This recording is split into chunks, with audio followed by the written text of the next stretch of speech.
I am making up, I wanted a meal to test that power generator I've got over there, the solar generator, the Allpowers one. I'm a bit iffy as to how good it is. Like, it's definitely a budget sort of one, but I really wanted to test it in a real world type of scenario. And the way I do groceries for coming away when I'm coming away for a few days is generally just Woolies online, and I have a list of things that I want to try and go ahead and try. So I don't do too much cooking here, I guess. This is not a cooking channel. But I wanted, one of my favourite things ever to eat is Japanese curry. Love it. And it's kind of hard to find that. And when I came out for this trip here, I neglected to, because I thought I had some of the blocks to make the Japanese curry. I don't have any. So I ended up getting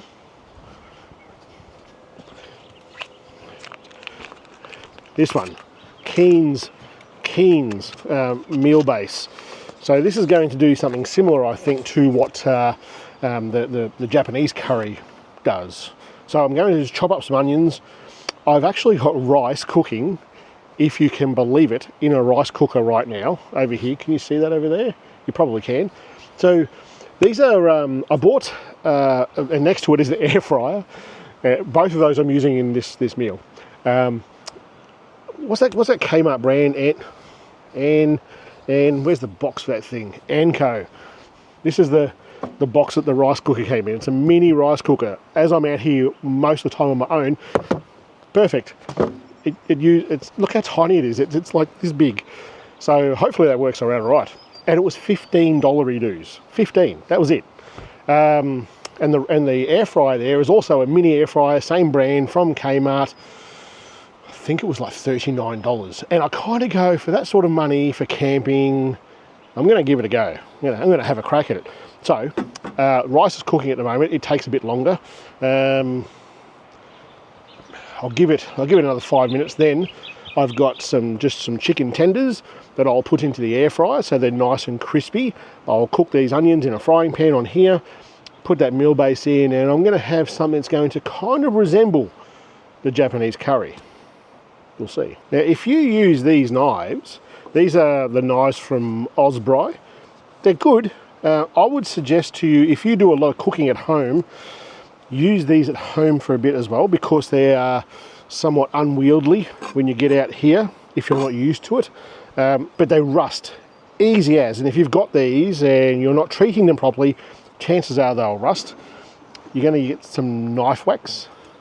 You see that there? Knife wax. This is beeswax and food grade paraffin oil, and it's put together and it's like a balm, if you like. And every time that I wash these with soap, that's the important part. If I'm washing them with soap or hot water, it's going to take away some of that protective coating. You to get this, I just put it on my finger, rub it all around. Just be very careful of the edge of these things, because especially when they're new, they're bloody sharp and they hold an edge really well. But leave it on there for like 10 minutes or so, then grab a cloth and wipe off the excess, and they will last you forever and a day. They are a bit weighty, but I think that the weight of these helps with the cutting. It's not as strenuous on you, if you like, if you get strained by cutting things. Now this Keen's mustard, it's not mustard, it's the curry. This here, the instructions for this are dead set simple. This is actually, I think of cooking when you're in the field for a longer period in two ways. Like, use up all the fresh stuff that you have first, and this sort of stuff, the only thing that's really fresh in this is the onion, and onions keep for bloody ever. This here, you can keep this in your wagon for as long as you want. Rice keeps in your wagon for as long as you want, and as long as you've got a freezer, the chicken tenders will stay in there as long as you want. So this is the sort of thing, I definitely wouldn't use this all the bloody time. It can't be that freaking healthy. But throw frozen vegetables in there, throw whatever you want into there. This will be pretty good, I reckon. Oakley dokley. We're going to get some of these chicken tenders out of here.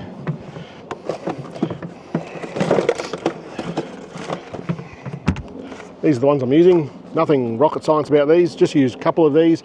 And the idea of this, you can just use regular chicken if you want in here, but this is in the air fryer, it's going to give you that crunch like the Japanese curry does. It will grab, look at that, If you haven't seen these things before, it's absolutely worth buying these. There's nothing to them. They're perfect for one person. Anyway, we'll get a couple of these out of here. Just crumbed. Maybe it was a chicken at one point. It's kind of like a McDonald's nugget. They're not, are they ever chicken? Anyway, we'll turn this bad boy on. We'll put it up as high as she goes. 200 will do. And we'll bring it down to 10 minutes. And give it a go. This is a really good frying pan. It's Hillbilly. I don't know if you guys are familiar with Hillbilly. It's an Aussie brand. Really good frying pan. I like this one. It folds down to nothing. And in a trailer like this, that space saving is paramount for me.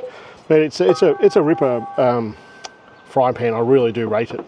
I actually got that as a Christmas present. In our family, our Sarah's family, they kind of like, what does Shane want for Christmas? And I'm kind of like, if you know me well enough, just buy me something you think I'll like. If I don't like it, it's okay. It's a surprise still. But they buy stuff that you want, sort of thing. So I said, hey, here's a link to a car cleaning kit from Super Cheap Auto. And my mother-in-law said, no, I'm not buying you that. That's not exciting. Well, that's what I want. Buy me something else then. What else do you want? I don't want to buy you that. So I had to go find something else that I wanted. This is what I ended up getting. It was something that I was looking for anyway. When I was at the Man from Snowy River Festival, where they're selling our products, and next to us was actually the Hillbilly stand. And if you're into camp cooking, go and look at Hillbilly. I'm not remotely affiliated with them at all, but they look like they make ripper stuff, and I'm very happy with that frying pan. All right, I want a bit of oil. The wind's picking up a bit. We'll get this fire lit. A little bit of oil to heat that up, just to fry the onions off, and hopefully it'll all come together at the same time. If you're not familiar with air fryers, they will get to temperature really fast, and then they'll kind of sit there holding that heat and monitor that heat. And if it needs a bit more, it'll throw a bit more into it. So when you're looking at this sort of thing for camping, if you are so inclined, like at the moment it's sitting at 1082 watts, and just a minute ago it was much lower than that. The air fryer obviously kicked in again, so be mindful of that if you're watching the watts for your unit. I say that because at one point there it was sitting there saying I had about 2 hours worth of cooking time to go, and right there, 2 hours, it's back down to 215 watts.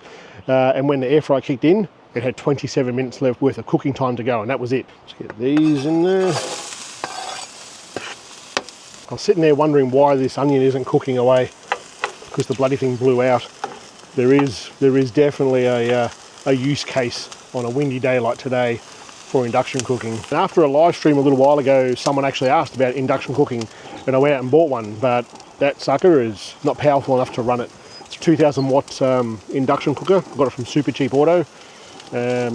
Stay tuned, we'll see how it goes over the next few months. I've just put this curry in, and it was very like claggy, sort of thick from sitting in the fridge. It smells amazing. But it's all, basically the instructions say to put it in here, let it heat up, let it come to the boil and let it simmer. When it's done all that, we'll put it into the, we'll plate it up. It's getting thinner. This is getting a good consistency now. Oh, shut up. If you like curry, that's worth getting. That's amazing. It's not spicy at all. It's not quite the Japanese curry, but by God, that tastes really good. All right, rice is done. Yep, it's well and truly done. That's good.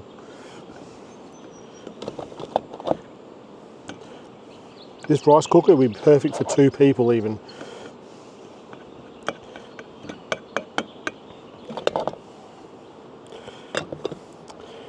We've got 1 minute to go. All right, let's get this chicken onto here. This looks pretty darn good, I must say. Now it's time for the curry. Right, we'll get some of this curry sauce. Just going to put it onto the chicken. That looks pretty damn good. I'm going to enjoy the hell out of this. Honestly, if you were served up this in Japan, you'd be pretty damn happy with that. And seriously, if I can cook that, you can cook that. It smells awesome. Good crunch.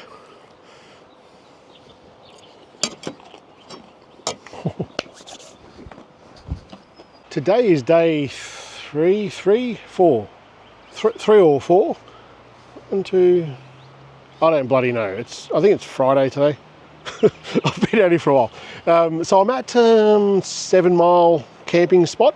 I was going to go to 8 Mile, but it's closed. I didn't realise that one was a seasonal closure as well.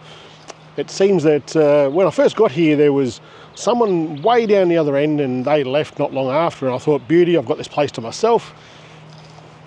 A few hours later, about 100 school kids walked past on some sort of camp, and since then there's been this sort of thing going on. People coming in and out, coming in and then going, there's not enough room here, because way down here past my car, you probably can't see them down there, but there's a heap of other people that's turned up, so I am no longer remotely by myself. But I went and said g'day to them, and being the social butterfly that I am, and they all seem like a bunch of decent blokes. They do a bit of fishing down here and gave me some pointers on there that I probably will or won't take. I've been shooting a few videos here. I was going to show you guys a couple of things that I bought. I bought at the 4-wheel drive show in Melbourne the bit of kit that has been bloody awesome. Now, when I first got to the 4-wheel drive show in Melbourne, I saw these there, and there was like, I don't know, 50 or 100 sitting there at this stall. And when I went back, I actually got the last one, I think it was, on display, and that's this. This is this stool step, if you like, from Thai Gear. It is friggin' awesome. It is such a simple design. It packs down to virtually nothing. So as long as you can fit that profile into some storage somewhere, this profile here is virtually nothing. And it takes my weight, no problem. It's a very, very good footstool. In fact, at home in the bus, this is my footstool. And it's also perfect for the step that for me at the front of the trailer where I get up into the rooftop tent. Awesome bit of kit. Now, I also picked up these Thai Gear tie downs. Can you see them down there? You know, you would know the ones that I'm talking about. There's one over that side, and there's one over here. And look, they look cool.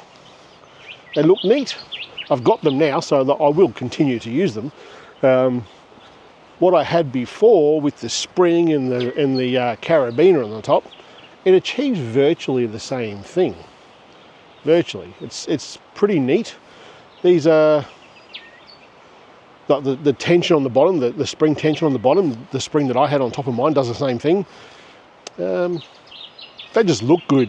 I'm not sure that, knowing what they are now and using them how I've used them, I kind of think I probably should have saved my money and just kept it the way I was going, because they achieve the same thing.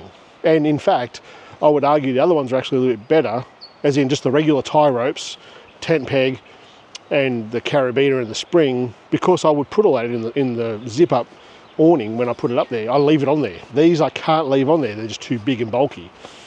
Anyway, Sarah was at Elmore Field Days, the machinery show, or like the agricultural machinery show at Elmore a few weeks ago, and I managed to find a good bucket. Now, right now you're going, Shane, it's a bucket, don't be a dickhead. Stainless steel buckets are awesome for camping. This one here is like a 15-litre bucket. The main thing that you want with this sort of bucket is for it to be a moulded bottom. You don't want to have one that's folded and pressed together. And I use this for boiling water. And here, I've got the Hakwa River just here. So I'll walk down there, fill this up, put it on top of my fire pit here, and it boils the water. So it boils enough water in there for, I'll do dishes with it. and then I'll have a wash with it. It's an awesome bit of kit. So, and that was only $20. So if you do go, the whole point of telling you this is, other buckets that I've seen for this, you're going to pay upwards of 50 to 60 bucks for a molded stainless steel bottom. That's an agricultural one. I think you can get them also with like maritime shops. Again, that niche thing makes it more expensive.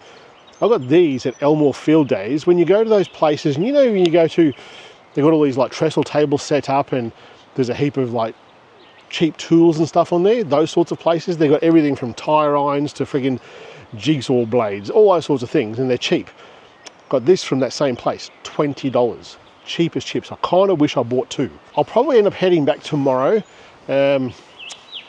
Yesterday at home it was, I think it was like 34 or 35 degrees, and here it got to 28. So I was much happier being here than down there. That water down the bottom though is horrendously cold though. I went down there and got ankle deep and went, this is always painful on my feet, it's that bloody cold. So no swimming for Shano. I'll tell you what, after being out in a caravan, I'm absolutely stoked to be back in this trailer. I do like the small footprint of the trailer. I don't think I actually would have got in here with the caravan. Pretty sure the overhangs at the entryway into this place here, I don't think would have got me in here. But it is nice to be back in the small trailer. In fact, it feels like it's been bloody ages since I've been proper camping. When you think about all the stuff that I've had going on here with the car, all the sound deadening and stuff that I've been doing to the car, because all that was going on, the car was kind of out of action a bit for camping at that point. So I went for like a month, maybe 5 weeks without actually camping. And I took that caravan out, but that's not really camping, is it? But when I got up into the roof to air it out, before I left home, like I opened up the rooftop tent, got in there to open up the flaps, and I'm like, I've missed this. I've missed going camping. So it's pretty bloody good to be getting out here. I think I've been out here like 3 or 4 days now. 4 days maybe. Anyway, there wasn't really anything I had planned as far as this video went, as you can probably tell. But I was thinking, I never thought I would get to the point of using things like induction cookers, rice cookers, air fryers, those sorts of things, because it just didn't seem like really camping. But I tell you, when first of all, they're friggin' awesome. It's just like having your home kitchen out here in the field. But two, fire restrictions happen all the bloody time now. It seems to be. So you're still going to need some way to cook while you're out in the field. And I'm lucky enough that I've got a heap of these bloody power stations that people keep sending me. So I've got almost unlimited power when I'm out here, if I bring them all with me anyway. But on this trip here, I brought two. I brought the Allpowers one, which I've been reviewing. And I brought a mid-sized Jackery. I think it's the 100 or 1000 or whatever it is. And it's been running the Starlink while I've been set up here. And on the first night I had the electric blankets going because it was pretty chilly. Other than that, and I've got the power obviously in the vehicle and the power in the trailer. So I've got ample power to do these sorts of things. But I think we are getting to the point with the restrictions on fires and the restrictions on camping that we're probably going to end up at some point cooking from that sort of power. What do you think? Anyway, I'll probably jibber-jabbered long enough. See you guys next week.